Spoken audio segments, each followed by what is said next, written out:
We need elevator music. Hello, people. We're getting started for another episode this week. You know who I am. I'm the host, Two James, and I'm here with some special people today. First of all, making his return after a few weeks hiatus, Mr. Sellis. What's going on, sir? Ain't much. How's it feeling? Good, man. Good. Good to have you back. Hope everything's good in our education system out here in Maryland. We're trying to one day at a time, but it's still got to grind for 2018, 2019 now. Yeah. School's out, so I guess we'll be seeing a little bit more of you often, right? Absolutely. Definitely plan to be here every week. Don't plan on taking any big time breaks. Even if I go on vacation, still make it back on the Thursday. That's the priority right now. Right on. Will be joining us in a little bit. Look, this is not like, don't even ask. He'll be here, okay? this is not something that we plan on purpose. Like, he'll be here. Don't worry about that. But look, first of all, let's tell you about the special guest today. Because I mean, obviously you guys was really feeling this last interview that we did, and so we chopped it up, and we were really getting deep into that show. Like I thought, like usually when I have special guests, I ask for 30 minutes if they're not really accustomed to doing shows, and then if we go an hour, then I definitely try to cut off there. But we were at like an hour and like 25 minutes, and we had so much more material we could have went. So this is happening. So based on what you guys were feeling, you guys wanted to hear more about this and how much fun we had. Christi Jaynes is back, y'all. So Hi. what's going on? What's up? And this is going to be something different we're going to do, because for the people that, like, again, I've reached out and that was like what we was getting into, we liked it too. I mean, it was just right down my alley. And I told everybody, I told the story on the interview. I was like, when we first met, we chat for a while about a topic, and I didn't even realize like there might have been something there worth podcasting for. So like, why not record it? Why not give our thoughts out there? And it's going to be just uncut too. So get prepared for that. You'll be seeing it a lot regular too. So here it is. But anyway, before we get into that, just in case anyone who just was under a rock under a week and have no clue what we were talking about last week, Christi Jaynes is going to catch us up, right? Oh yeah. Okay, it's my turn. What most people, so now I don't even know where to start. All right. So so bad at this. On May 20th, I got injured in a ring that was unsafe. We've all been there as wrestlers. We wrestle all the time in very unsafe situations. When fans hear about it, they always say, oh, you shouldn't have done that, whatever. But then if we choose not to do it, then we get bashed for not doing it. So it's a double-edged sword, whichever way we go about it. Anyways, I got hurt on May 20th. I had an MRI done. I sent it to 2 different orthopedic surgeons, and they gave me their opinion on it. They told me I could do surgery or else I could have stem cell. So I opted for stem cell.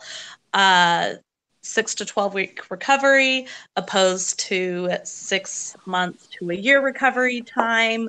It's relatively new on the scene. I say that in quotations just because it's such a taboo thing.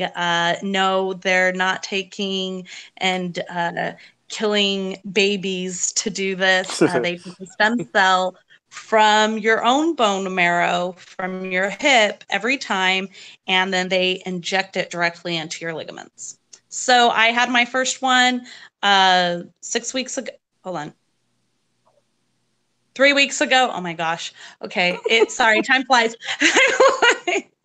Okay, so yeah, 3 weeks ago, and then I just had one yesterday. I was in California, and I came home to Austin to get this treatment done, and then I fly back to California tomorrow morning. So yeah, this is post. I can't even call it operation because it's not an operation, but this is the day after I had the procedure done.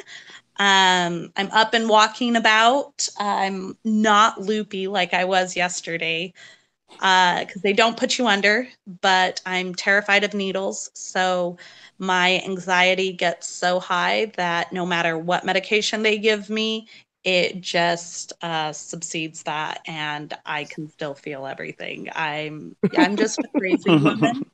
But yeah, so I had it done. Here, I'll show you guys. This is Cute Band-Aid. Yeah, so cute Band-Aid, right? My colors. I love these colors. So this is my meniscus that they did. I don't know if you see that little dot. Mm-hmm. So this is my left knee. Because stem cell to me is so valuable and precious. If they have any left over, I just tell them to put it in the other knee just to kind of strengthen my ligaments up. So this is my non-hurt knee. It's also going to be super amazing knee when I get back in the ring. And then I don't know if you can see that little dot. I don't know, do you see it? There's like a dot right Now we there. can. Yeah, I can see it now. I can see Yeah, it. the camera had to it's catch like, up. sorry, it's super tiny. And those are the two dots that they leave on. And then this is, sorry, I have a heating pad on my hurt knee because I can't take ibuprofen, nothing as an anti-inflammatory, and I can't ice my knee because they want the inflammation in there. So this is my hurt Heating knee. pads together for you. Yeah, I'm like, so ice packs don't work for me right now. So this is my hurt knee. Gotta try to pop it up. This one, you can see it a little better, I think. Do you see it? I initially Okay. saw it. Yeah, camera Yeah, catching up. There we go. Okay. Okay, so that one, it's hurt. So when they put it in this time, they kind of moved it around. They went in between the bone. They went where it connects on the top, and then they moved it down to the bottom, but all only in one injection. And you can actually, you guys see those horror movies where you watch them stretch somebody's skin, right? It feels like what that looks like. Yeah. I would show you where they pulled the bone marrow from, but then I'd have to show you my butt crack because it's really close and I can't really, position it. Yeah. But there's a pretty good hole. I'll take a picture of it. You guys can post it after. I'll kind of fuzzy out around it. Don't worry, Finn Balor just showed his butt the other day, and I had questions. I was like, did he really just do that? So. I mean, sometimes it happens, wardrobe malfunction. I know a lot of women have had that more than once. It's a real thing. So catching up on that. So right now, my meniscus, my lateral horn meniscus on my right knee is fused. It's done. It's completely done. I've had 2 treatments. It's done. The one that they were more worried about was the partial ACL tear. And that one, for some reason, when they do it, they do it's kind of like an ultrasound imaging, photo imaging. Sometimes if it doesn't get enough bounce, it can't take a good photo of it. So he said he was having a really hard time even situating the needle because the imaging wasn't coming up as clear as he'd like it to come to. Okay. So even with my meniscus, he said it looks healed. He goes, but it's like the imaging is blurry and it's in and out. And he's like, the one still we got of it, the real good one, it looks healed completely. So that's a plus. That's a good thing. So I got one thing healed and out of the way. So now, because he couldn't get one good still of my ACL, I have to go in July 5th, get another MRI, and they're going to do a comparison from the MRI I initially got, sending me down this path to where I'm at now.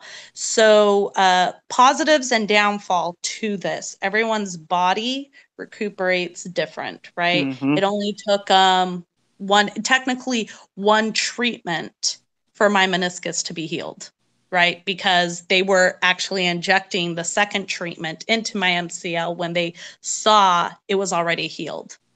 So it only took one treatment for that. That's really rare. So people that do this don't expect that to happen immediately. Okay. It's really rare that happens. But like I said, everyone's body reacts to it differently.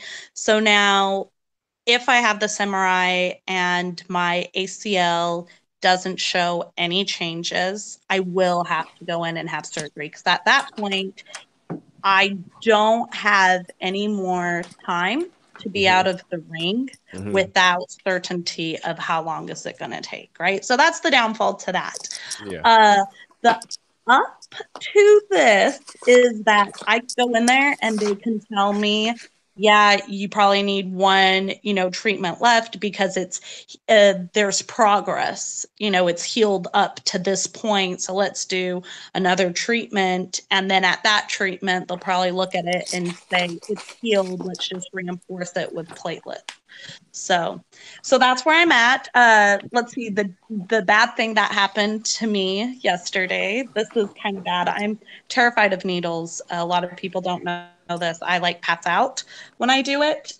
When I get my blood drawn, very simple blood draw. So they have to draw your blood for the PRP, and they take these tubes. They're like that round, and they're that's a no. Yeah, they're long. It's a lot of blood, not enough to make the average person pass out. But because I told you guys they give me a lot of medication and my anxiety is so high, I cross-cancel the medications. So I was on 2 Xanaxes and 2 Oxycontins.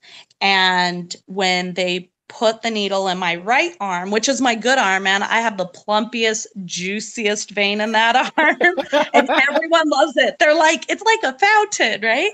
They put it in that arm, and because my anxiety was so high, my vein collapsed on them. Oh, yep. I've been there. There was no blood, and they moved it and they tried, and I started getting dizzy and my breathing started to get all erratic, and the guy starts freaking out like she's gonna pass out. I'm like, it's okay, just do the whole procedure. If I pass out, just do it all. Just get it all done. And he's like, oh my gosh. So then he pulls it out, and then he's like, okay, I have to do your other arm. And I was like, oh, no, hell no. I'm like, you get one chance. You got to bring in the last lady that did it. The last lady that did it, she stuck me once. It was out in 3 seconds, right? So unfortunately, I'm that person. You get one shot with me, and you're out.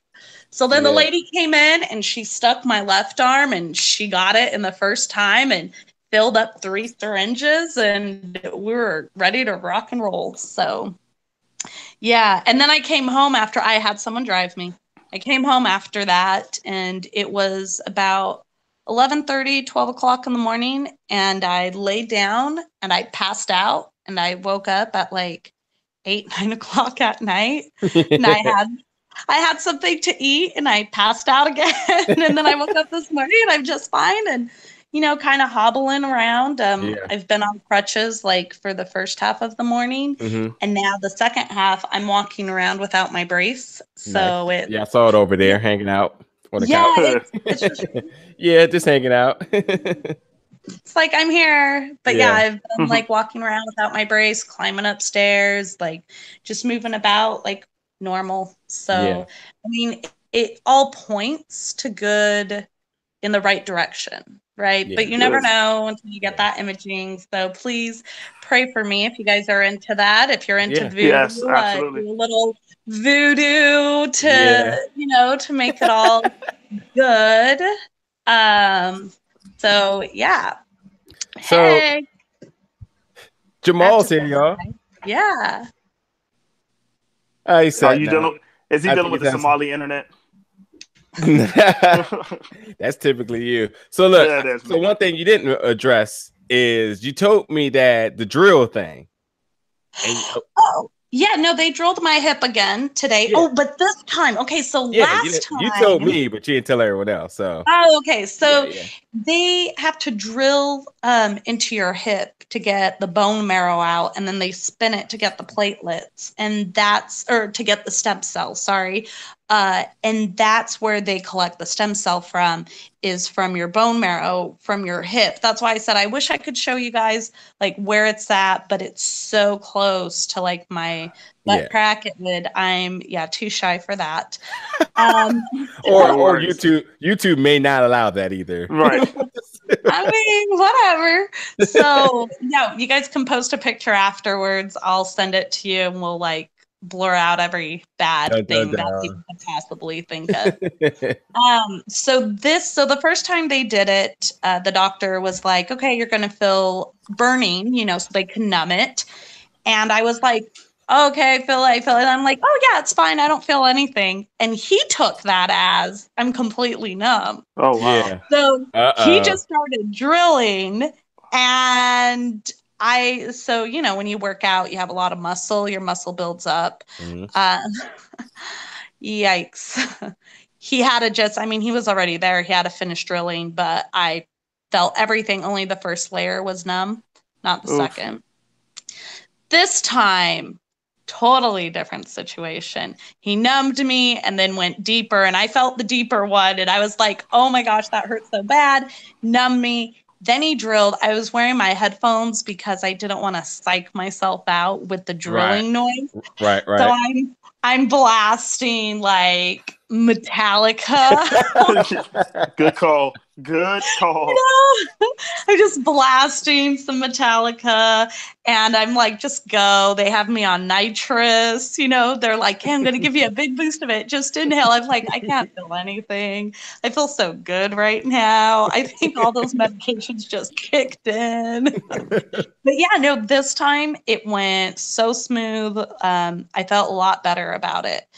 Until he told me that he wasn't able to get a still of my ACL. And then I started getting really depressed and sad over it. I was like, no, why does this always happen to me?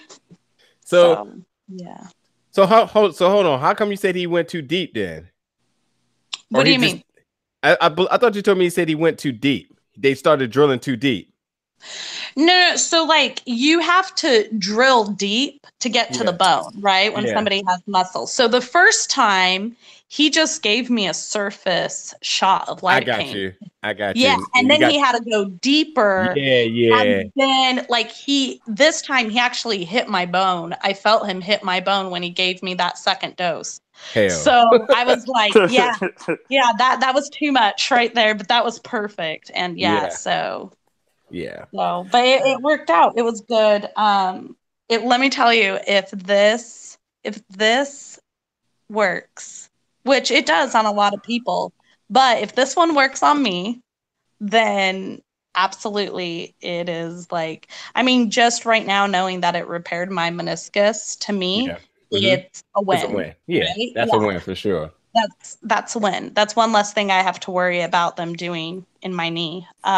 So that's great. Like I said, my friend had something wrong with his knee also, and he did stem cell, and he did 2 treatments, and he's completely healed. Nice. So only PT, right, is that he has to do now. So it's crazy. Again, everyone's body's different. Definitely research it, look into it, do your due diligence. It is not cheap. I'm not gonna lie. So if you have savings, be prepared to dip into that for sure. Again, I think Jamal got his sound together now. So Jamal, you there? Yeah, I'm here. Hey, dude, how's it going? It's well. Good. When you say it's not cheap, we don't want to have our hands in your pocket or anything, but could you give like a wide range of how much it costs? So depending who you go to or where you go, I have been quoted for, one doctor, which I did not go to because I was like, I don't have that kind of money. He quoted me 4 treatments, $20,000. Is that before or after insurance? Insurance doesn't cover it. Gotcha. 20,000. It's all out of pocket. Woo. Okay. So I did not go to him because I don't have $20,000 or anywhere near $20,000. Right. I'm a wrestler. I work on wrestling wages. So the high end is $20,000, and could we say the low end is roughly around about what, 15 or lower? Lower.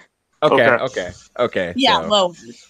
So but a lot but you lower, like in the single. It's like Digits. in the single digit thousands. Gotcha. Yeah. okay. Yeah. Yeah. Okay. Okay. For sure. But it's still a lot of money. It's Yeah. very expensive. Yeah. I mean, it's not like most people don't have even, Right. $900 lying around. Like, and Right. if they do, they have it, in a 401k or like for a rainy day. And, I mean, it's not cheap, or else they have that money set around to go on vacation Yeah. or to move or to Already fix just been stuff.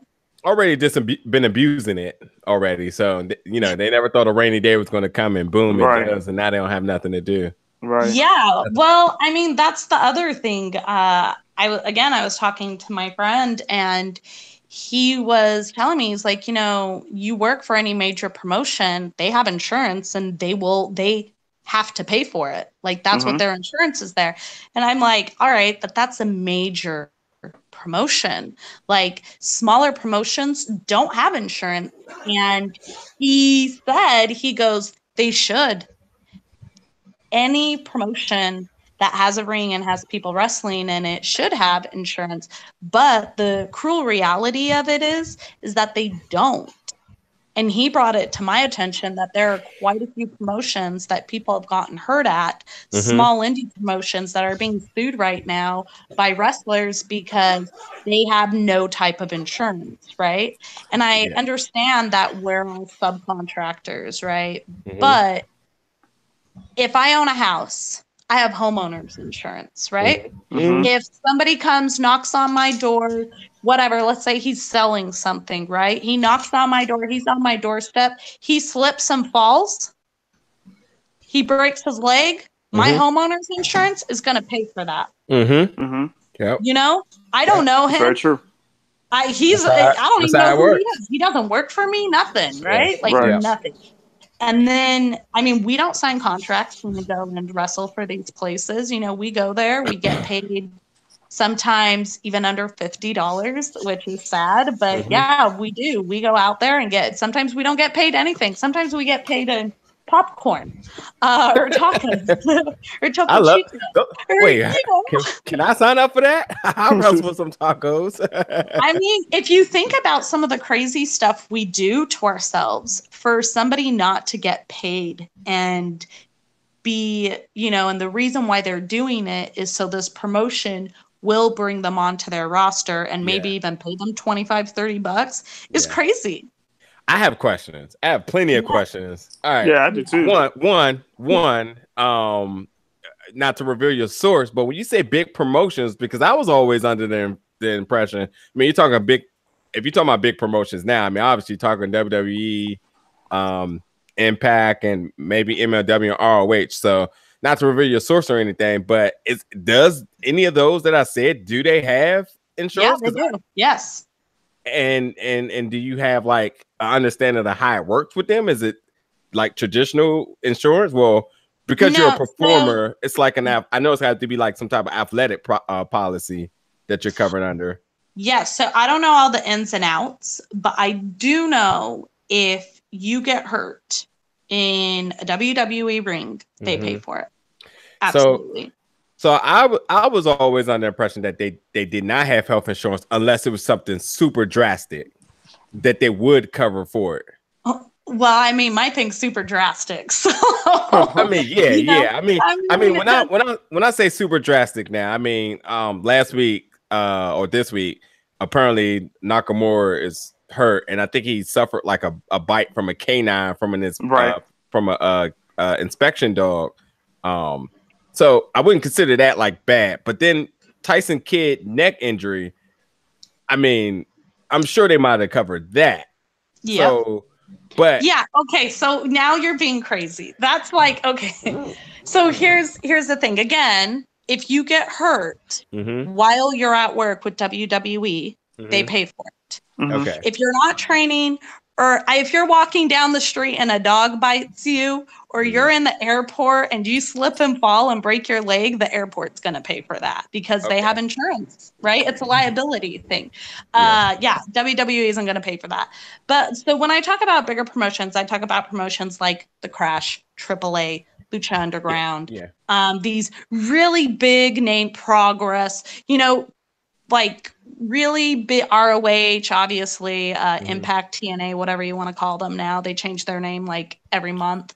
We're still with Hootie and the Blowfish. Sponsored by Okay. Captain.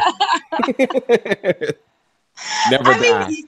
You understand what I'm saying, right? So that's what, like, Stardom, when I went out to Stardom, if I were to get hurt there, they have doctors, they have, everything. They pay for that stuff. New Japan, you get hurt on their time, their clock, they're going to pay for that. If you, sometimes there are promotions that make you sign waivers that say that they are not liable if you get hurt in their ring, right? Yeah. I have had promotions hand me that contract, and I've never signed one. Okay. So a couple of questions. Let me ask this before you get into James. So let me ask this, Christi. So let's say if you're thinking about amateur athletes, and I'm talking about college football players who sometimes, I guess, they take insurance policies out on themselves that if they get hurt while they're in college before they make any money, which allows them not to get drafted, they have some type of insurance policy that comes back on them. When professional wrestlers are sometimes on this quote unquote big promotions like WWE and trying to make their way, do some of them put insurance policies on themselves just to protect themselves of the potential money they can make, just in case they get hurt in the ring to help them out? Is that possible? It's not illegal, but yeah, absolutely. Like, it's kind of like if you work for a hospital and they offer you all these benefits once a year, you go in there and they tell you this is everything hurt. And you can't work for whatever, we're going to take X amount out of your paycheck, set it aside in a savings for you. And then if you get hurt doing whatever on your own time, right, we're going to take that money you have set aside and pay you what your regular salary would be. Now, what people don't understand is you can go to like a State Farm agent or whatever, and you yourself pull out something very similar to that and just put it in a pot, right? But here's the thing. Wrestlers get paid shit for the work they do. They get paid nothing. That's why most of the time you find wrestlers that all live in a house or a small apartment together. There's 5 of them in a 3-bedroom or a 2-bedroom. I get it. Everyone's like, it's just part of the business until you make it. Like, you just got to work hard and pay your dues until you make it. And it's like, I understand. I get it. But like,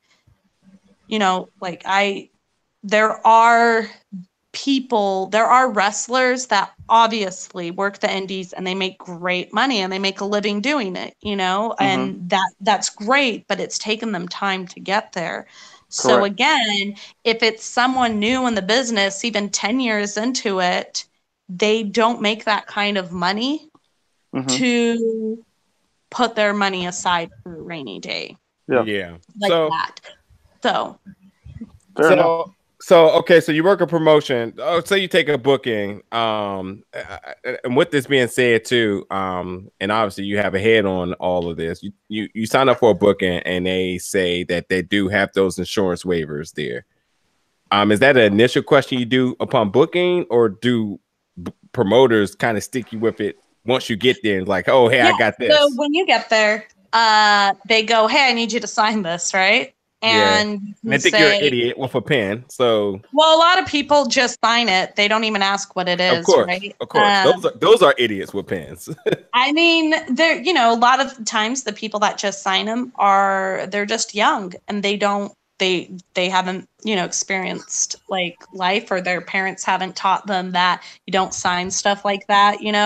My mom is like, when we came to America, she went to school to be a doctor. So she was always very much like, you read everything you sign. She was also a single mother, so she had to make sure people weren't screwing her over.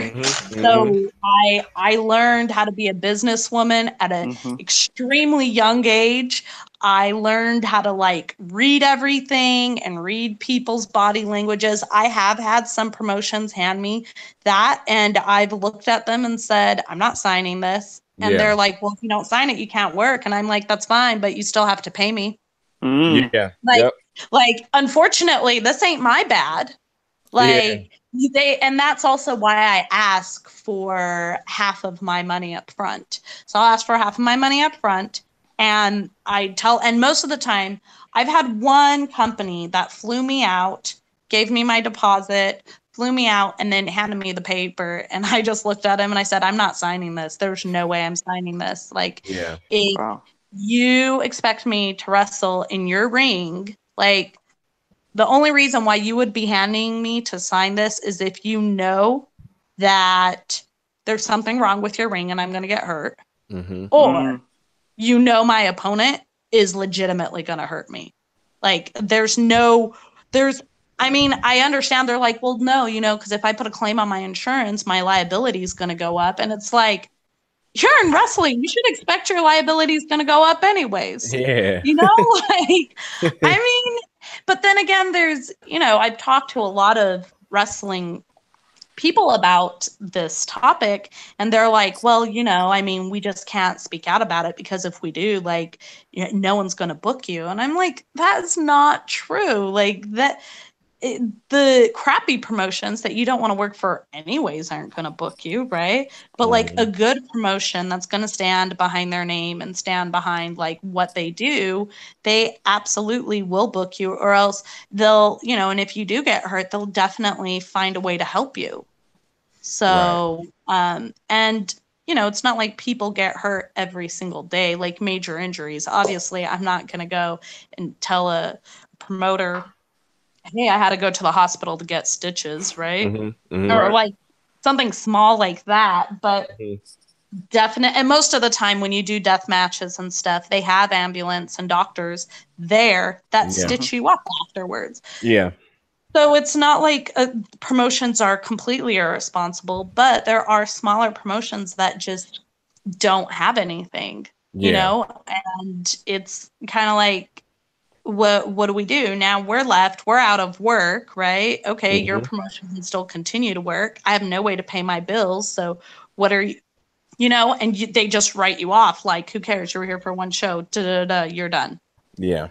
So, well, let me ask you this. It seems to be the classic employee-employer power struggle between you, the wrestler, and the promotion that you want to work for. Why do you think that is still, that power struggle still exists? Obviously, you are the talent. We, the fans, pay to see you. And hopefully, as well as you want to do a good job in hands, you want to come back and build a rapport with that promotion and the fans itself.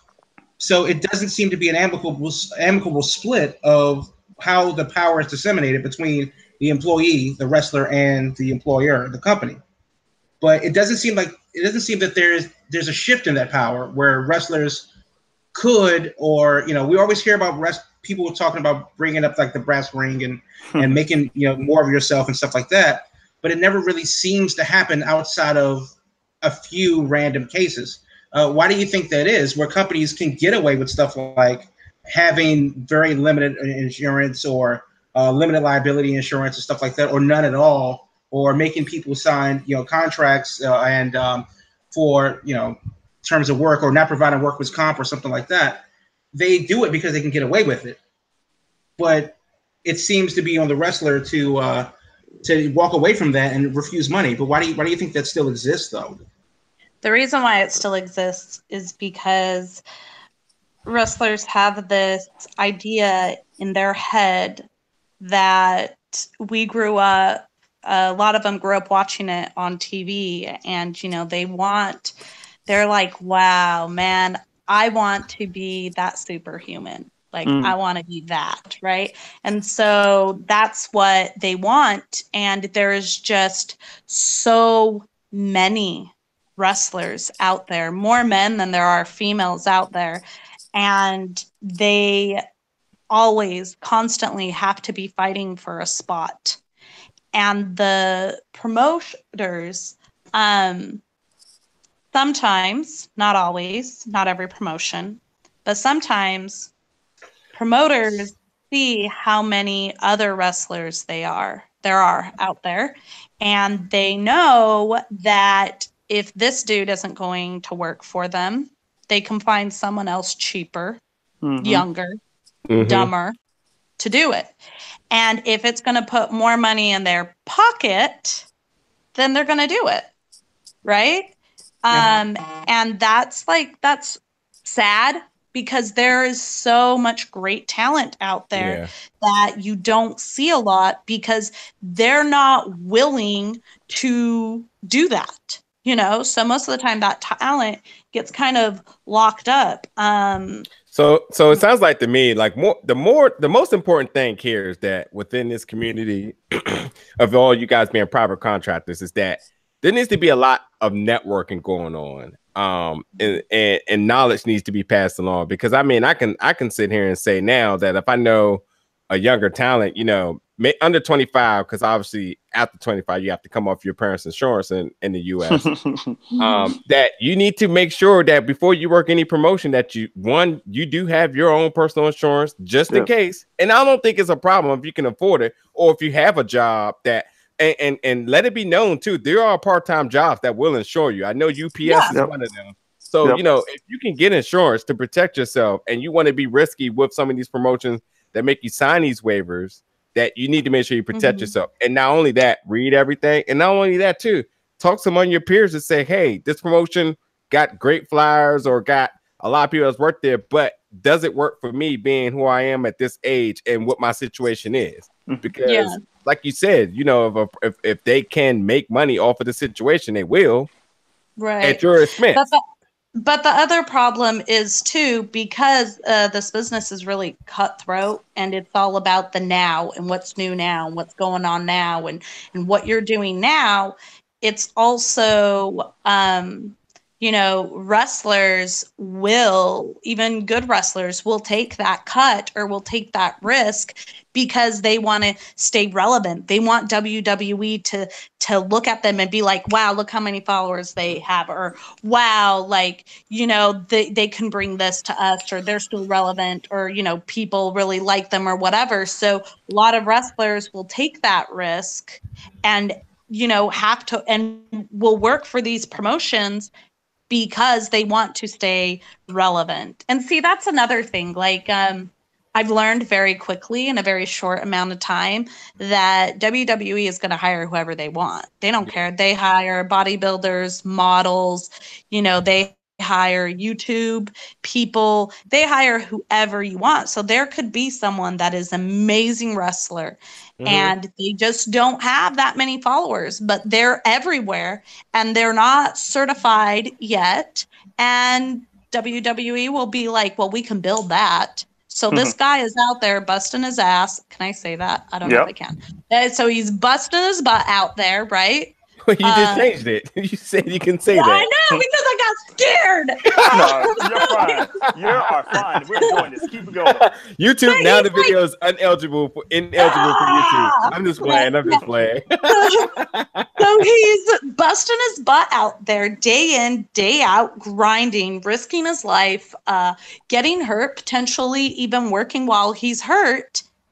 All because he wants WWE to give him that tryout, WWE to give him that contract, or, New Japan to see him and give him that contract, or other promotions around the world, Progress or AAA or Lucha Underground or CCW or, whatever other promotion that's big or hot at that time, Impact or ROH. He just wants to make it big so he can stop working when he's hurt, or he can stop doing this. But the reality is like, if they don't want you, they know who you are. They know who everyone is. There is not a wrestler out there that doesn't have a WWE profile. They know who you are. If they want you, they're going to find you. And it's that I realized it in a really short time in being in this business, right? But there are people that just continue to go after it. And some people will say, well, she just doesn't have the heart for it. That's not, that's why she doesn't do it. No, that is not why. Yeah. Okay. I've been hurt. I've been in-ring hurt. I've worked with girls that have legitimately, purposely hurt me. I have broken my nose and finished a match. Like, there's a lot of people that have done that too. Like, there's a lot of girls that have been hurt and just continue to work day in and day out, hurt while they're hurt, while they got black eyes, and it's like, we all go out there and we bust our asses for what we love to do.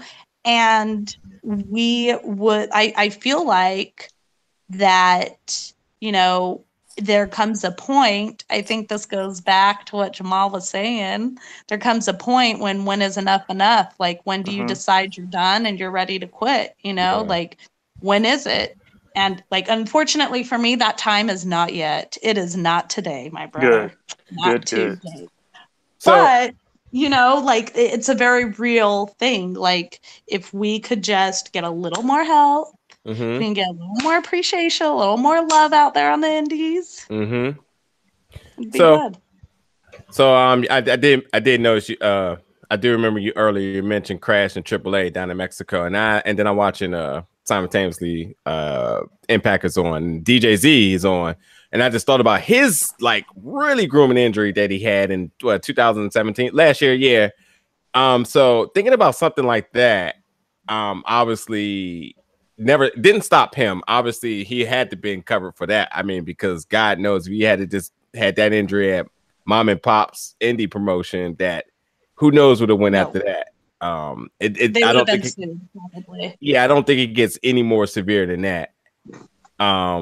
But with that being said, too, like, do you legitimately, now I've seen you wrestle in 1 week and 3 times, and I'm wondering, does this make you, and I'll say it was pretty consistent, but does this make you at times say, I'm going to work this match and pull some of my moves out off my arsenal because of where I'm working at?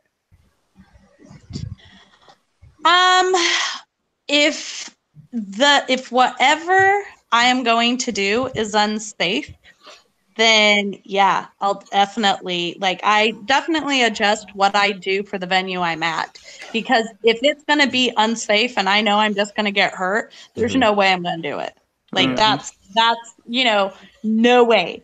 Like, but that being said, I've done some pretty crazy stuff being injured and knowing I'd be safe doing it.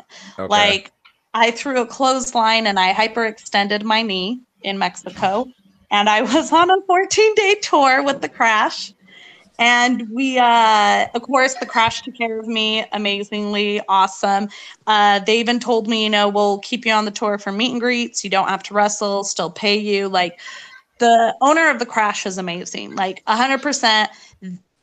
Other companies, they're obviously not considered in some people's eyes as a major or big player in the indie scene, but they are. And other promotions should model themselves after the Crash. Like, okay, the owner of the Crash takes such great care of his wrestlers. You're like family. Okay. So when I got hurt, what? It's worth a trip to Tijuana then. It is definitely worth a trip to Tijuana. It's worth a trip to Monterrey, to Nuevo Leon, to Mexicali, to Mexico City, everywhere that they're at. It's definitely worth going and watching them, because he knows that the wrestlers that wrestle for him will give them their all. So they are always out there giving them everything. But yeah, so I had this match, threw a clothesline, hyperextended my knee, finished the whole match. Did all my crazy stuff, even did my moonsault to the outside, because I knew, even though I was limping through the whole match, that I would be protected. I knew that those wrestlers knew I was hurt, and there was no way I was winning at that point being hurt. So they protected me to the fullest. Yeah, good. And your adrenaline was pumping, so you wasn't about to turn it down. Well, right. And, I didn't want to be looked at as someone that, she got injured just a little bit, and, she just pussied out of it. Like, no, I can take it. I can do this. And so, yeah, I mean, but people get hurt every day on little things. And I mean, I wrestled every single day on that tour. Oh, so you didn't stop? No, I wrestled and they gave me the option every day. They'd give me the option. They're like, that was great. But they're all, are you sure? Like, you can do this. And then even after, when I went home, they messaged me every day. Did you go to the doctors? What did the doctor say? Like, how much is it? Like, they were genuinely concerned. Like I said, promotions really need to model how they treat their wrestlers after the crash. Mm-hmm. Like, they definitely treat you great and they treat you like family.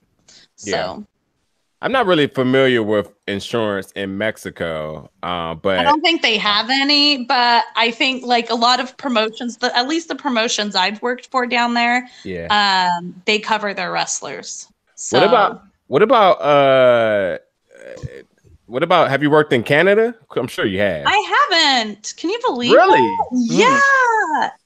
I haven't. Wow. I'm really good friends with Caitlin Diamond. You guys know who she is? You guys should. I don't. Yeah, he knows who she is. So I'm good friends with her, and we've always tried to set something up whenever I'm in Canada visiting. And the dates just never line up with me and some of the promotions out there. So yeah, it's a rough one for me. I always want to wrestle out there, but yeah, it just hasn't worked out for me. Oh, that's gotta happen. So we need to how do we make happen? And I guess take to the Twitter machine immediately. We need the all-women's tournament in December for Smash Wrestling. All right, let's do it. Yeah. December, right? Yep. Perfect. I'll be all healed up. I'll be ready to kill myself in the ring. What would you say is the contrast of, well, you said Mexico really don't have insurance, but the company does, and so they protect their employees. And you spoke highly of Stardom as well too. You suffered any injuries out in Japan at all, or? I did. I had one match, and I don't know what happened, but I did a drop kick, and then I just got like, woo, like, when you get really, really hot all of a sudden. It was kind of like that. It was really weird. My arm went numb for a minute. Deonna Purrazzo was my tag partner in that match. She actually carried me backstage from that match. It was really nice. The owner of Stardom had a doctor right there waiting for me. Again, they checked up on me, a few times. I didn't wrestle the weekend after, but then the week after that, I did wrestle. It was, they take care of, especially their international talent. They take care of them very well too. Nice. So yeah. And again, there's like Wrestle Circus. When I used to wrestle for Wrestle Circus, they have insurance on the building. They have insurance on the ring and on all the wrestlers. So if you get hurt in their ring, they have it. And they tell you that, like, when you walk in there and talk to them, they tell you, by the way, you're covered. So if you get hurt, you're fine. And I think the reason why they do that, and they told the wrestlers that, is because the wrestlers would be more willing to give their all, right? Because they know they're covered. If they get hurt, they're fine. So they know they wouldn't hold back. So I'm sure there's some other promotions out there, that run that aren't very big promotions that do have, either insurance on the building, and it acts kind of like a homeowner's insurance where you can just say, they pay for anyone that gets hurt in there under their care. But yeah, it's unfortunately, it is a big thing. And I didn't realize how many companies weren't insured. You ain't realize. You have an idea to some extent, but I can assure you that there's a lot of people that has no clue, has never thought about this, and probably like Jamal and you've been saying, like, hey, I need to get my name out there by any means necessary. Yeah, and that's that's what we want to do. Like, we want to get out there. We all want to be signed, and it's some of us will just take that risk. And I mean, we all need to be different. I mean, I'm no insurance expert, but I do have a couple of policies for myself. But I do know for the fact that I wouldn't be considered a performer or even at high risk. But then there's another conversation for people there too to say like, hey, you're just being under your mom and dad insurance may not cover you for this. And which also just made me think that you said that what promotion you just talking about? Wrestle Circus, especially how their style of wrestling is, and I don't think they use cages for people. Like the fans could actually not come to the ring, but it's still kind of open, right? So that makes me have barricades, or they do. Sometimes they have barricades, sometimes they don't put them out. It just depends what matches are going on. Right, but see, that reminds me too. Like, you know, you go to a promotion and the big Keith Lee is thrown at you, you might take an L, and if that happens, you know, what are you going to do? The building's not insured. You don't have a liability there. There could be an argument. There could be an argument saying your purchase of a ticket is you admitting that you knew what you were getting into. It could be anything of that sort. But they have to tell you that, though. Yeah, they do. There you go. They got to have that written on the ticket. Yeah. That's why the McDonald's coffee lawsuit was such a big deal. That's why she won, because they didn't put caution may be hot. Yeah, right? yeah. Do you remember when people were like legitimately looking for loopholes in everyone's thing? Like that was like, I think that was like 2 years ago, but it was getting sick in the world. Like when people saying, man, anything that don't seem like it don't have the fine lines in it, I'm going after it. But yeah, nonetheless, too, that's the argument you're going to have to make, because you may not physically have that on your ticket, but it may be on their online purchases. It could be anywhere, but that's still. It has to be there, and it has to be in a space where people would know to see it. There's no terms of agreement for when you buy a ticket, but that's why it says across a baseball stadium, watch out for batted balls. Exactly. That's why it says on a WWE, when you walk into the building of a WWE event, you are subject to be videotaped. You don't sue us if we use your likeness. Right. By coming to the building. But that's another thing, though. So, like, let's bring back the WWE into this. Right? Let's bring them back into this. If I go and watch Raw or SmackDown at I don't know, wherever, Full Sail or wherever it is, right? Here in Austin at one of these stadiums, wherever they're at, you know, and I slip and fall in that building, it's not WWE that's held liable for it. It's actually the building that's held liable for it. Or let's say I'm hanging out, I'm at a house show, right? And one of the wrestlers does a dive and they come into the crowd and clock me in the nose and break my nose. WWE will pay for it. Right, because that's where the liability falls. If you slip and fall in the building, it's the building's responsibility to do that, and that's why everybody needs to know basically what happened. And then once the insurance company does the investigation, then they'll figure out who actually has to pay. No different than get into a car accident. Well, who hit who first, or who initiated the car accident? Well, I stopped at a stoplight and she rear ended me. Well, then the person, then they would have to figure that out. And so it's not just as simple as, oh, everybody has insurance, or everybody pays. Hell no. Yeah. No, I mean, Reggie Bush just won his case like that when he tore his ACL in St. Louis. The stadium was held liable. Not when he slid on the side of the tore his ACL. Now for the season, he just won a suit on that thing. Won like $3 or $4 million off of that. No. Nonetheless, my position here is that like there's still a lot to consider in all aspects, as being a promoter, being a performer, being a fan. There's still it's a lot to think about here that I honestly had never thought about, and especially knowing the fact that if I was a worker, like I mean. It's a lot. I feel bad for the younger people who just probably aren't considering this at all. You know, I think reality. It's no different than any job, though. I mean, if you don't have personal health insurance and you purposely stick your hand in the fryer at McDonald's, well, that's not McDonald's fault. It's your own damn fault. You're going to have to take that out. But if McDonald's has just happens to have a unsafe work environment, then that is a workman's compensation thing. They will have to pay, and they're going to have to take an L. Yeah. But if that's the thing, that's why they put wet floor signs out in the mall when they buff the floor and stuff like that. So there's an expectation of safety that is reasonable, and then there's an unrealistic expectation of safety. So if it's like Final Destination and you get conked in the head by a cinder block, Okay, it's not the promoter's fault. For the venue, the concert, that's the venue's fault. Right. Yeah, for sure. Well, I think to solidify that one, do your homework, people. Protect yourself, because there's a lot of aspects to consider here for sure. Hey, Right. thanks. And I would say that if you're working in a job that does not, and working at a job or in a building of a place that does not have limited liability insurance, quit your job, because they will kill you. Yeah, but how many people are asking that tough question? That's the thing. That's Right. the important thing. People just are taking a lot for granted, or just very ignorant to it and don't care. I mean, well, but then again, that depends. That's the nature of the business. Yeah, and like in a cash business, a low wage, business in DC, we just voted a server should get a minimum wage or tips.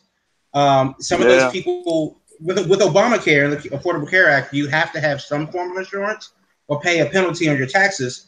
But some people forego that and say because they can't afford it. So they're different. They're a million different situations. And I am not an insurance lawyer, but it is that if you are working and your work, if you're doing any work, I don't care what it is, you need insurance, because it's not a matter of if, but when you get injured on the job, you'll need that kind of coverage. Protect yourself. Protect yourself always. Protect your neck at all times. There's people in this world that says like, hey, your insurance your job may offer you insurance, but that $40 that they're pulling out each month, I can't afford that. So I'm just going to opt out of it at all. And there are this ignorance that exists in the world. So, people don't think nothing happens. People think they're protected until something happens to them. Then they're like, oh shit. Like, oops. didn't think this would happen to me. So, well, but to be fair, that $40 could be the difference between buying your kids an extra something to eat and risking it. Like every situation is different. It's not exactly the same thing. Okay, so I feel you on that, but here's the thing. Okay, now you just hit a very, very touchy subject with me. So I come from Brazil, moved to America with my brothers and sisters and my mom. Most people think that it's the foreigners coming in here that are the ones that are on welfare, food stamps, all of that, right? Oh, no. My mom couldn't qualify for anything because she wasn't an American citizen at all, right? So my mom had to either, one, pay out of pocket for everything for us, two, pay for insurance, right? Or three, we just go without insurance and she hopes for the best, right? Well, with 4 kids, you don't do that. Right. And unfortunately, we didn't go to the dentist a lot because my mom could not afford the copays. We would be sick a lot of the times and we would not go to the hospital because my mom, again, could not afford the copay.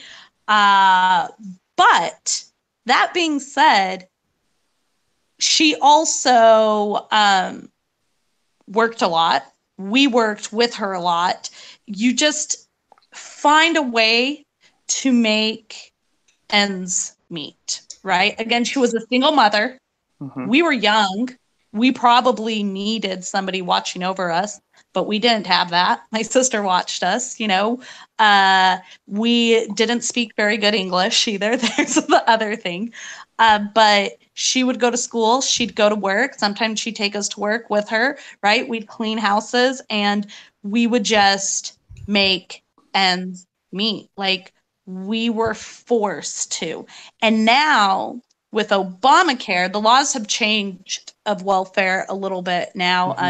If you are a permanent resident, your children, not you, but if your children are under the age of 18, they can qualify for WIC. And they're checks that tell you exactly what you can buy, right? Milk, cheese, meat, not diapers, but what do you call it? Formula, whatever, right? Yeah. So they tell you that. And again, they don't give you health insurance, though. You don't qualify for health insurance still.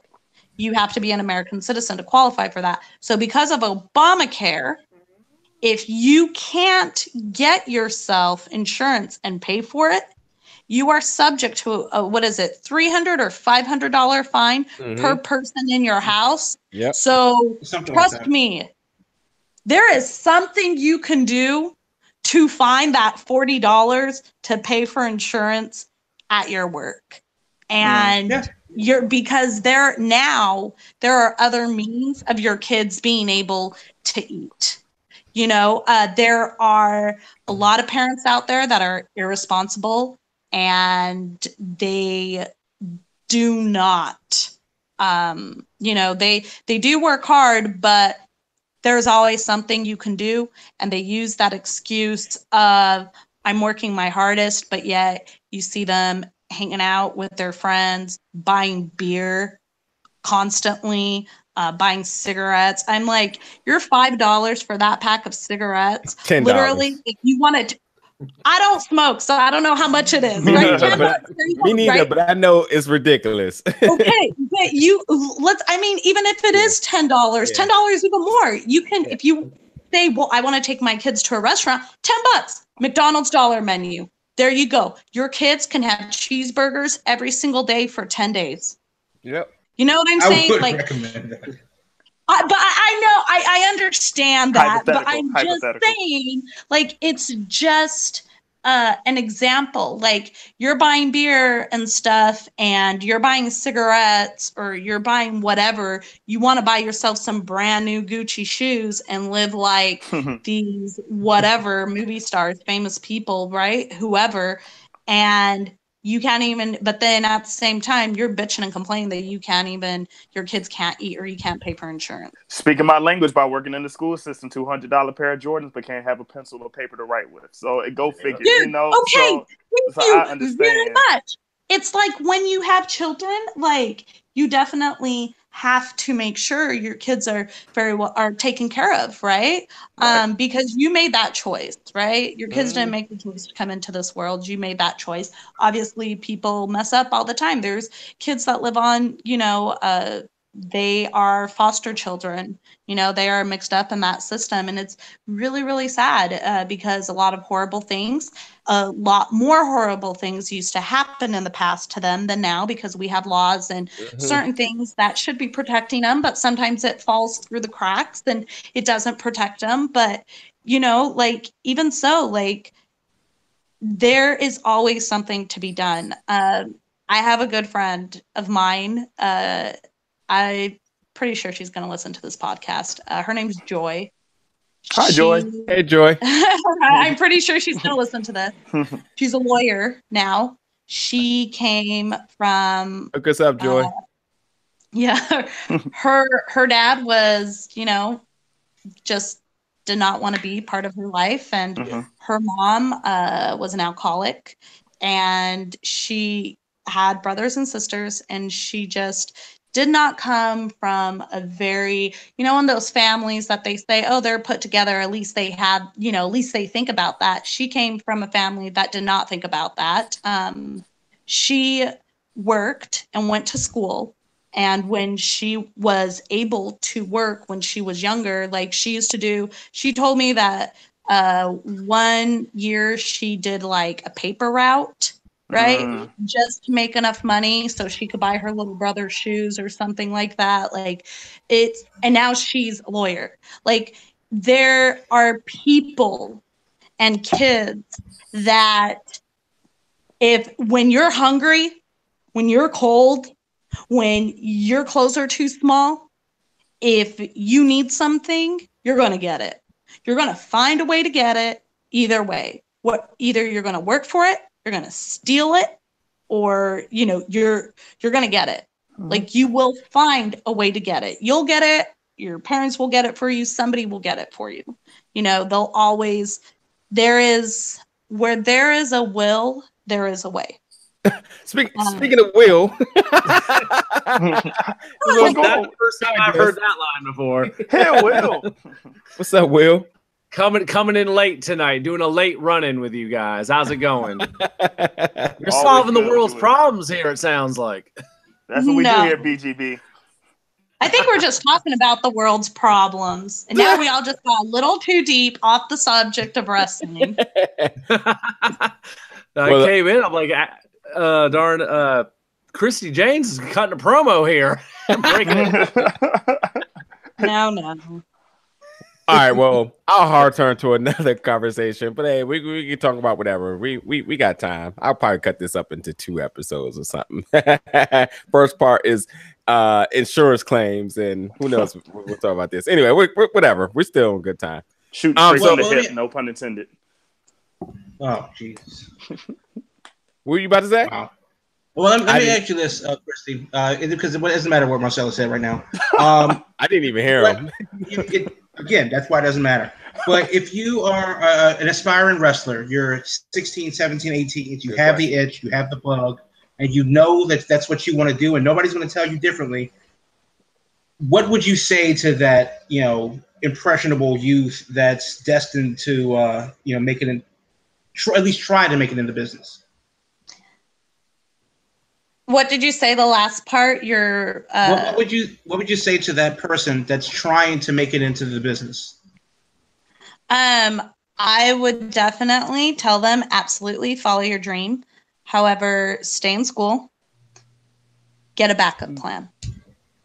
It is extremely hard to make it in this business. And if you do make it, for how long? Like you were saying, the last episode, like how long is that career going to be? And once you've had that career and you've squandered all your spoils, like you've squandered it all away, what? What do you have to fall back on? If you get hurt, what are you going to have to pay your bills, right? Yeah. So definitely stay in school, pick up a trade, get a backup plan and follow through with that backup plan while you're wrestling. For sure. So I would never tell someone not to wrestle or not to follow their dream. Like follow your dream wholeheartedly, give it 110%, but at the same time, know that, you are going to get older. Everything comes to an end eventually. And how long is it going to take you to get there? So you need to have a plan in place, that is going to help you get there. And your parents' bank is not a plan. I would say this, if I can add too, from the other aspect of it, because I obviously was the go to school, go to college, get a job type of person. But I think that what I try to pass on to the youth or even people that work with me or interns or anything like that is, you do the school thing. That's all fun and games. But make sure you get a hobby or something, too, because I think there needs to be a good balance in everyone's life. And I think that with wrestling being ultimately a passion that may start as a hobby before it becomes a career, you definitely want to expose yourself that there's other things in the world that's going on around you so that you're just not so oblivious to just chasing this one thing that you don't realize, how much you're investing in this may not actually invest back into you. Mm-hmm. So I think it's definitely sound advice to, if it's not school, trade, or anything, just make sure that you're conscious of the world that's circling around you as well. So, Christi, let me ask you this question, because this weekend, my cousin is just graduated high school, and his mother actually asked me and his other fellow cousins that if they talk to themselves back, let's say if they go back before, when they graduated high school and can talk to themselves, what would they say? So flipping what you just said, what you would tell other people, let's say if you take yourself back 4 years, knowing what you know now, what would you tell yourself 4 years ago in getting into this business and getting where you are now? What would you tell your own self? I would probably tell myself save more money. Okay. That's good. Definitely, I would tell myself that I wish I would have known what I know now about like getting signed and stuff back then, right? Because I feel like I would have maybe done some things differently. Okay. I think I would have pursued different, still wrestling, but just maybe a different path, right? I would have pursued it differently. I probably would have gotten into acting the same time, right? Again, found different outlets, different things to do. Just because like what I know now about getting signed and what I thought I knew about it is not the same, like at all. So Okay. I was gonna say something, but then I thought about it. I was like, that's really inappropriate, even if it's a joke. So yeah, we'll just cut that part out. Okay. Fair enough. So yeah, probably that. I mean, I feel like that when people are very passionate about something, you know, they put those earmuffs on and they just kind of don't care. They don't want to listen. Yep. And wrestling's a long road.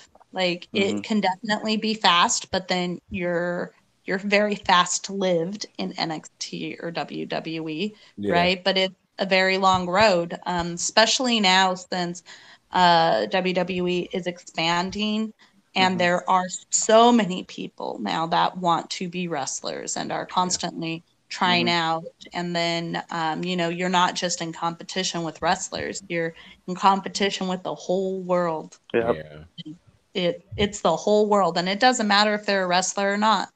Now we're in competition with, you know, the people from Ninja Warrior. Like, you know, and it's like, okay, well, if Lucha's the way that, you know, the crowd seems to be liking, well, we can get these people from Ninja Warrior, or we can get these Olympic gymnast athletes, you know, to come and do this, and we can teach anyone a headlock.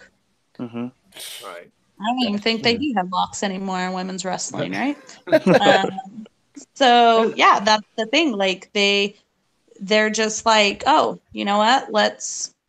This is what we want. We can build it. And they can build it, and they can build it really fast. That's another thing. So I definitely would have told myself, look for a different outlet. Don't let your end all be all be WWE. Look for something else, right? So Understandable. Oh, okay. I had a question. It just flew right out of my head. Oh yeah. I know. So with that being said too, so I know a lot of athletes. We'll talk about football here. A lot of people want to be football players, want to make it to the NFL, and ultimately get to the NFL. And now there's been a trend of people retiring early, and a lot of that comes from the fact that like NFL has been very, very outspoken about them. About their research with CTE and how ultimately how that can affect your life, which is causing people to think twice that maybe this wasn't exactly what I really wanted to do. And you're getting people who get into the NFL at the age of 19, retiring by like 24, 25. Do you think that if there was more of a cautious upon like how professional wrestling, not so much in the aspect of like CTE and the longevity of that, but because like, again, this may not ultimately prove for you to have a longevity in your life in financial stability, that if more people actually knew the whole scope of things, instead of just actually saying, I'm going to make it to the WWE, you think people would actually consider dual careers, like you said? I think it takes a very special breed of people to wrestle. And those special breed of people that choose the wrestling career are not all there. I mean, you have to be. If you think about it, the way we live, the way we travel, we're very carny. We, you know, travel with big groups of people. We'll sleep in our cars. Yeah. We'll eat crackers for lunch if we have no money, right? Like sometimes we don't wrestle for any money. So I feel like in training, the people that realize the road ahead of them leave and they don't finish training and they don't become wrestlers. Then there's other people that stay in training and they become wrestlers and they get out there and then they see how it is and then they leave. It's not, you know, for them. And then there are the real people, the diehards that are like, this is, you know, I don't care. Yeah. They're more like, and I don't care. This is it. Either because they have another means of finances or because they're crazy. And like I said, those other people that leave early on, they definitely haven't really wasted much time because they found out early on that this isn't, forever. So yeah, I think that, so to answer your question, because it's more complicated than just that, is that when you do become a wrestler and you travel and you do all of that stuff, it takes a certain type of person to do it. Got you. Because I can guarantee you these models that go through the tryout system, or these bodybuilders that go through the tryout system, when they have no idea what it's really like to be a full-blown wrestler in the indies. They only know what it's like to live the lifestyle of WWE, which is extremely different. Yeah. Well, let me ask you this. 10 years ago, wrestling was different as a whole, how it was presented, how the content on the in the mainstream than it is today. And 10 years earlier than that, it was radically different as well. Where would you want to see wrestling go in the next 10 years? And so in 2028, mainstream wrestling would be what? More luchadors, more chain wrestling, more international fare, more of New Japan style in the US, more WWE style in Japan. Where would you want to see wrestling in 10 years? So I enjoy the entertainment aspect of wrestling a lot. So I would definitely want it to go back to the glitz and glamour and the illusion of superheroes once again. Because I know that's why kids watch it still to this day. They watch it, they see men and women in there, and their mouths drop because they're like, how did they do that? They must be a superhero. So I would definitely, I don't think the style of wrestling is what intrigues me about wrestling, right? I just like to feel the wind in my hair. So that's why I do lucha. But I love the entertainment aspect of it. I love watching Charlotte Flair come out, right? I love her presentation. I love her entrance. The big old spreads her arm, takes that haughty turn like, yeah, I'm better than every one of you guys.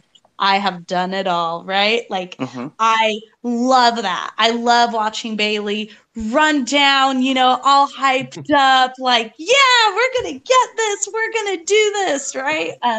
I love watching that.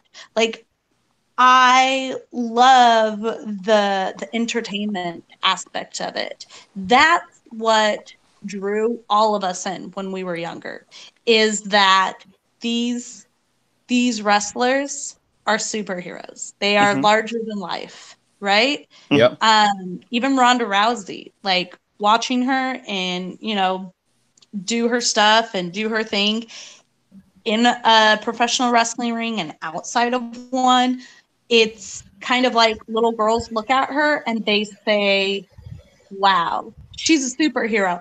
I want to be a badass just like her, taking names, kicking ass. Like, that's what I want to do. No one's going to mess with me. These bullies aren't going to mess with me forever because they're going to see what's up. Like, that is what I would like to see out of wrestling, because sometimes I feel like we get away from it. What I don't like seeing in wrestling is I can't remember what exact match and who was in it, and y'all are gonna hate me for this, but that's okay. But something happened, someone messed up something, and the guy goes, wait, reverse, let's do that again. And I just sat there like, okay, this match is over. Click, change channel.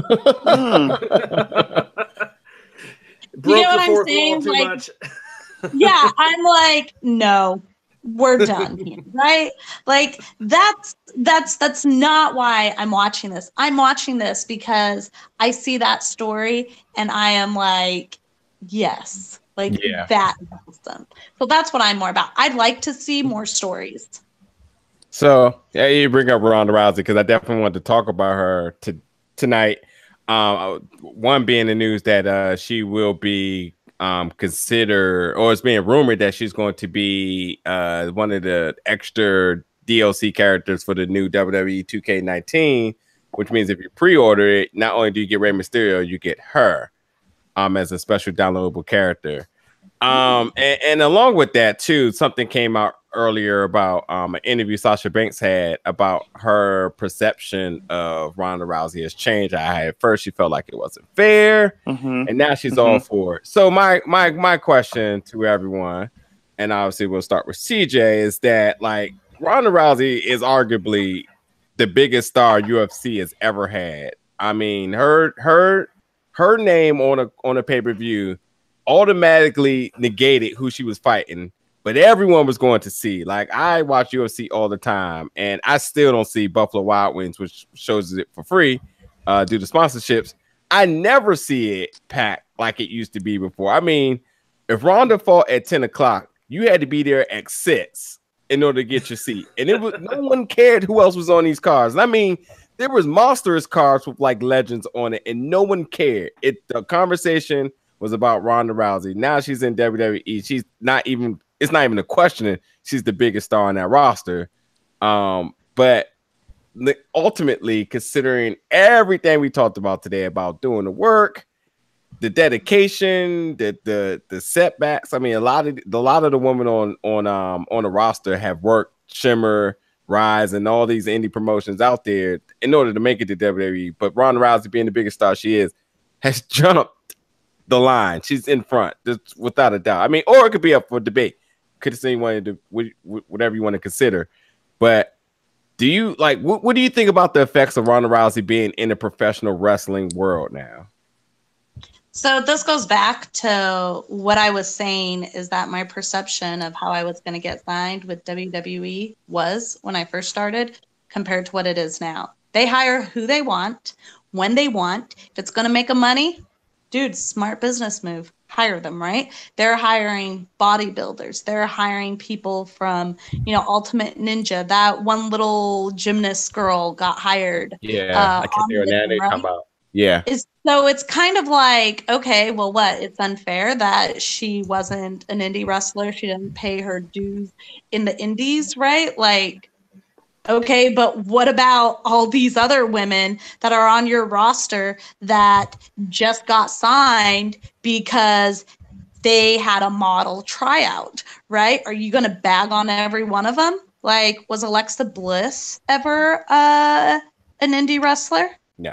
So let's bag on her. How many championship matches has she had? Everything. So let's bag on her. Yeah. Right? How about Nia Jax? Yeah, that's true. And they bag on her too. Right. Okay. So when you say pay your dues in wrestling, it's like, okay, Ronda she never was a professional wrestler, right? So she certainly paid her dues else places, and she, she definitely did, and at least she comes from a fighting background. If you're going to be salty about all these people being hired, and being casted for whatever positions it is because your heart was into wrestling and you did this and you did that, like WWE is a business. Right? These major corporations are businesses. They have no time to deal with petty, jealous people. What they want are professionals, are people that are going to go in there, do their job. They're going to hand you your check every month. They're going to promote you. They're going to do whatever, but they're paying you. They're giving you a paycheck, right? Yeah. You're going to go in there and do it. Ronda Rousey's just like everyone else. She's getting her paycheck. She's going to go in there and do exactly what they tell her to do. And she's not going to give any push on it. So one word you haven't said was, do you feel there was a form of intimidation behind the scenes with everyone? I don't know about WWE because I've never worked for them, right? But what I know about the indie scene is, yeah, like there are some girls that will not get signed with WWE or have had their contracts taken away from them because they are not team players. Okay. Attitude makes a huge difference in any field. Of course. Especially if you're running a business. Yeah, because it's weird to me that there was like resentment for her coming in. I don't see how anyone could have not thought it was a win. I mean, granted, Kevin Durant, one of the best players in the league, goes to the Warriors, and yet if you're a shooting guard, you're going to lose a small forward. You're going to lose that position, but you know that a star has came into your team, and everything gets better there. Championship opportunities. You're going to get more games displayed on TV and in anything. So I don't see like the Sasha thing like really like threw me back a little bit for everything that CJ just said, but also too because of the fact that like, how do you not look at this like, hey, this is mega star that's in the women's division, a women's division that no one cared about 2 years ago, that's been doing nothing but improving, and like this is ultimately like. But Sasha has helped it improve. I don't know if like you realize that her and Charlotte have definitely, pushed the envelope. And I feel like that, everyone gets their feelings hurt at some point, right? If they get pushed aside, or if they had a big opportunity and now because she decided to sign on, they changed the plan. So now she's being, taken down a different path. So like her feelings would obviously be hurt. I get what you're saying. Like, trust me, I'm with you on this and I understand, but at the same time, like I do understand where she could be coming from too. I think in general, it's a matter of perspective. If you like take the women's revolution, at face value, when Stephanie McMahon invented women's wrestling in 2013, that was boom, it's like the Big Bang. And then next thing you know, women can do 30-minute Ironman matches. But how many people before she invented women's wrestling were talking about Chyna's like 2 or 3 Intercontinental title runs, or the work that Lita and Mickie James and a host of other women were doing 10 years earlier than that. Yep. And then 20 years earlier than that with Alundra Blaze and Jazz and Sherry Martel, and breaking the mold of just being arm candy for your wrestlers. And even with Moolah and Mae Young and stuff like that before them. So everybody has it fits in that timeline where you could go, well, what about me? I'm sure Emma's somewhere, going in Ring of Honor going, well, no, goddammit, we had the first ever NXT first ever live production on the WWE network. And we did it. That was our moment. We had it. And now, some 4 years later, barely 4 years later, it's like, oh, that was the thing.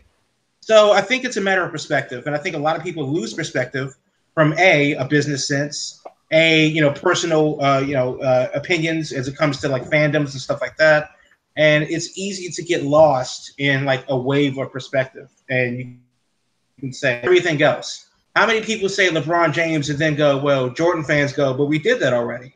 And how many Jordan fans go, well, Magic Johnson did that already. And how many Magic Johnson fans go, well, Will Chamberlain did that already. So I think that's the thing. People just need to calm the fuck down. It's not that big of a deal. Man, there's a lot. Everybody will have their moment. There's a lot. If you can add everyone on Twitter at times, that's exactly where you want to go to. Well, I want you to jump in there on that because I know you spend a lot of time on Twitter with this one. Jamal makes a great point about perspective. It's so much about perspective. So many people want to take that idea of, well, Ronda's leapfrogging everybody.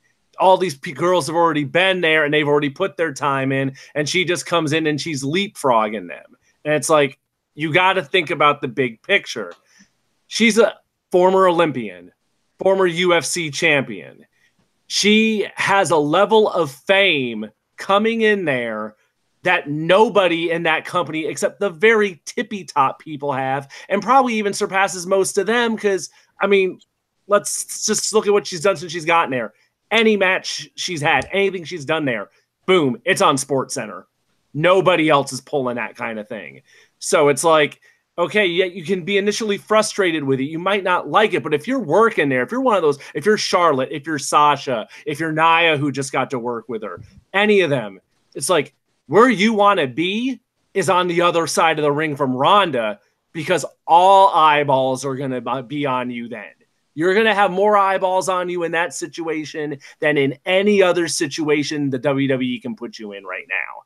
And that's only going to be because you're in there against Ronda. It might not, seem fair, but she brings that to the table, and no one else in there is bringing that. That's what gets her in that position. Yeah. Silas, want to get in there for something? Yeah, and I want to go back, to a comment that you made about the Warriors. I compared this to even before Kevin Durant. Let's take it back even 10 years when Steph Curry was drafted, and some guy that was on that team already that was molding that team was Monte Ellis. When Stephen Curry came on that team, played the same position as as Monte or Stephen played the same position together, and you saw Monte go out because he could not handle the type of, I guess, God-given ability that Steph had. They was trying to put him to the top. So he had to go to another team and mess up his career. When actually, if he would have stayed with the team and on course of what the franchise was doing, they could have worked together. I compared that to what Sasha and Ronda are going through, because I guess Sasha was like you said, was the point of that wrestling community of the women's wrestling, where she was one of the top 3 women at that time. When you bring in somebody else who could be a big franchise player that, yes, is taking a spot, but if you work yourself in a way where, like Will said, you're working across from her, then now you're putting yourself in the spotlight with this person who's been around the world in many places of acting, did that in the UFC, that you're putting yourself in a place where you can put yourself at a level where you're putting yourself at the top just as much as she is. And maybe you need to get all that rub that you can from her to put yourself in a position. So sometimes when you bring people in a franchise, it's not because they're trying to outdo somebody. It's just trying to make the whole company better. And if you're all on the same team, you just need to work together for that. You can, produce yourself to make money for yourself in a way. I'm gonna let you close this, CJ. My last comment to this, because I've always spoke about this a lot, is that last year Sasha Banks was at the BET Awards and people on Twitter was asking who was she. That's this bottom line. It was like, who is this attractive girl on the red carpet, and no one knew who she was. And automatically when you face Ronda Rousey, everyone knows who Holly Holmes is or Misha Tate. These people that if you go back now and say, oh, Holly Holmes get ready to fight Amanda Nunes. Who is who? It's exactly how it is. But Ronda automatically elevates everyone. It's a win. It's an automatic win. I'm sure there's people out there now asking about, oh, who's that strong girl, that body, that manhandled Ronda Rousey, or even Stephanie McMahon facing her, like, oh, I didn't know she still wrestles. That brings a whole nother perspective and crowd of people to come back to be relevant, to want to be invested in again. And the ultimate thing is too, when people find out Ronda Rousey was in WWE, tons of people, UFC hardcore people who likes that combat fighting, who thinks wrestling is absolute fake, says, oh, Ronda's at WrestleMania? Oh, I gotta watch that. End of story.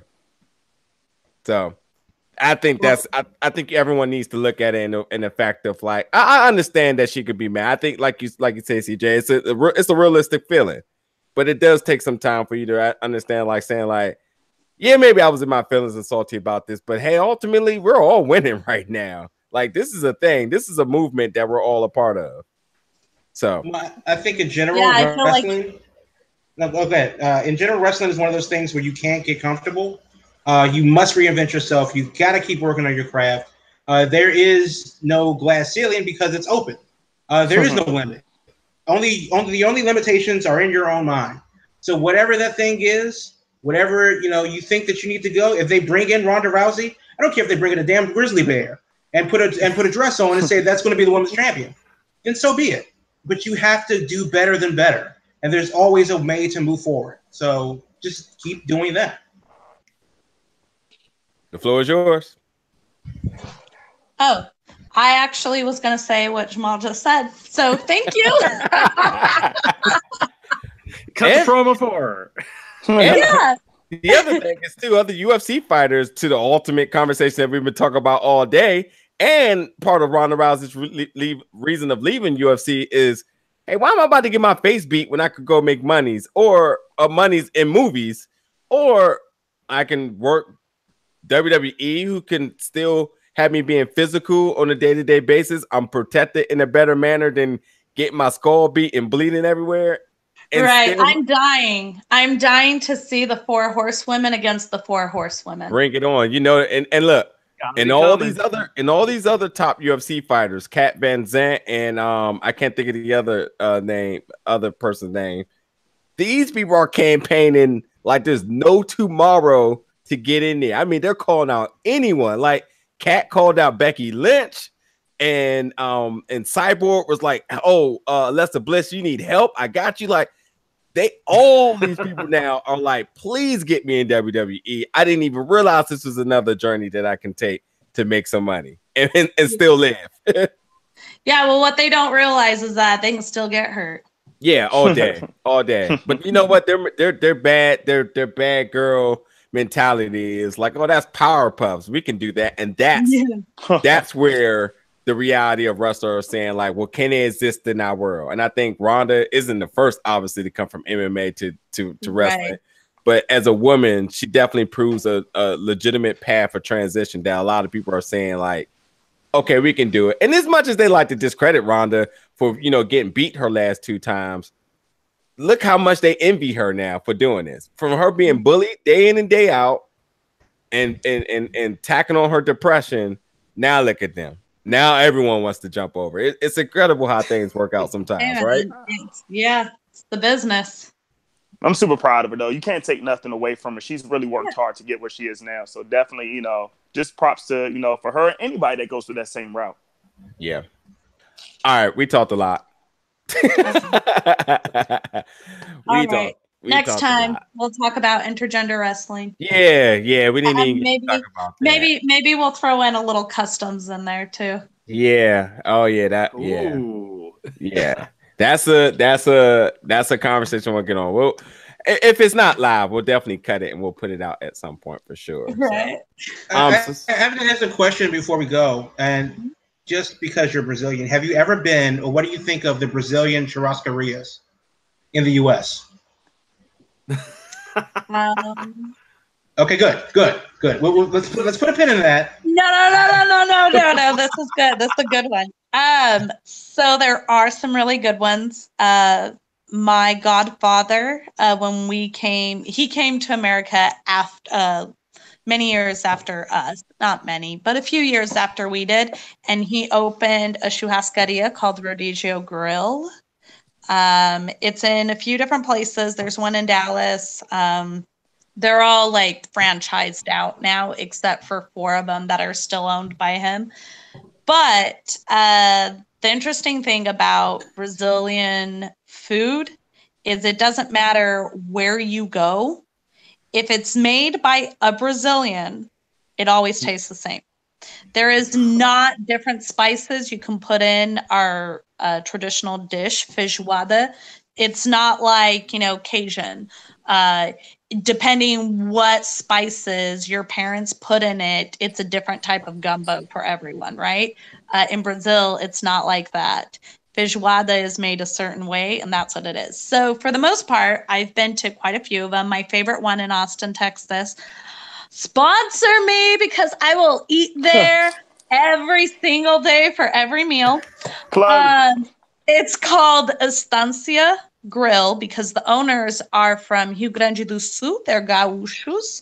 They're like the Brazilian cowboys. And they have the best meat, and it's delicious. I love it. Some of them are really good. Some of them are not authentic, and they taste more like Hispanic culture food, not like Mexican food, but like food from like Spain, right? So a little different. So yeah, I guess it just depends. Why? Where are you going and eating? Well, I plan on being. By the way, that's her saying yeah because I'm coming. We'll talk. We have much to discuss. Okay. Because I'm doing some traveling this summer. Oh, okay. Fun stuff. Yep. All right. Well, I don't know. Maybe. Do you know how to close the show, CJ?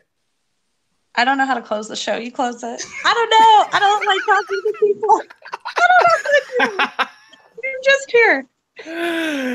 So basically, when you close the show, wait. How do you do it? Actually, it just kind Shout of out happens. everybody. Yeah, shout out everyone. Shout out everyone. Plug shout your out social media. Yeah, there you go. We don't have to plug social media. This, hashtag that, hashtag Yeah. everything. Yeah. Just I don't know. Just follow us. Do that. All the information's in the description. You can't go wrong here. That's but seriously, anyone else got any final comments before we dip out of here? Thanks for sharing your stories again, Christy. It was definitely great. You're welcome. Yeah, the only thing in the theaters to see this weekend is Sicario 2. It's absolutely fantastic. Not Uncle Drew? Oh. Uncle Drew is better than it should be, but it's not worth $5. It's Charles Stone, though. You can't go wrong with Charles Stone. What movie theaters are you going to that is only $5? AMC. It's $5 before noon, depending on the theater. Oh, before noon. Okay. I'm like, man, I'm paying like $10-12 a ticket. Where are you getting $5 tickets? Yeah, no, and they have $5 Tuesdays if you're an AMC member.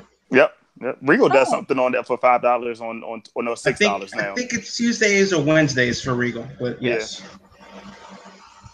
So there you go. See you Tuesday. Well, we'll be snacking on. Oh, geez, where are we at? Well, I gotta find those darn strawberry shortcake Oreos you just found. Oh man, I seen them post out there. There you go. That's what I'm looking for. Those right there. That I'm gonna take care of those this weekend. Can we get a 30-second review too, James? Wait. This episode was brought to you by Good Humor. Great humor. Wait, we're sponsored by Good Humor. Do we get? Yeah. No, we'll make it happen. They tweeted us today. Yes.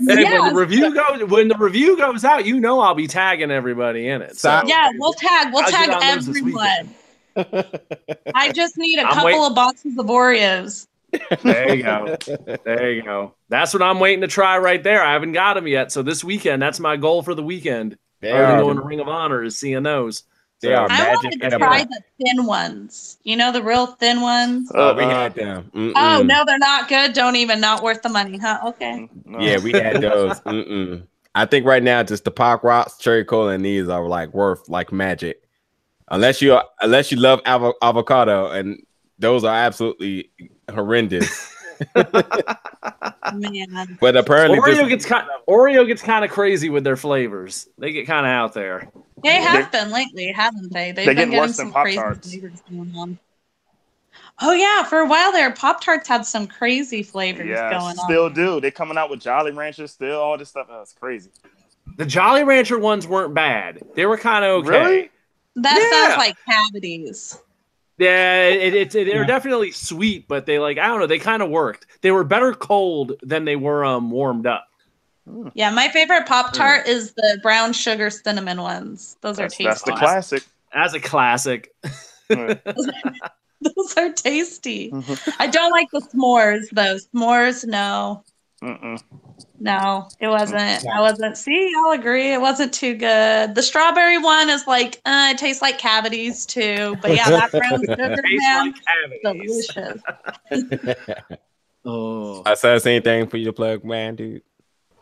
What? I said, do you have anything to sell us?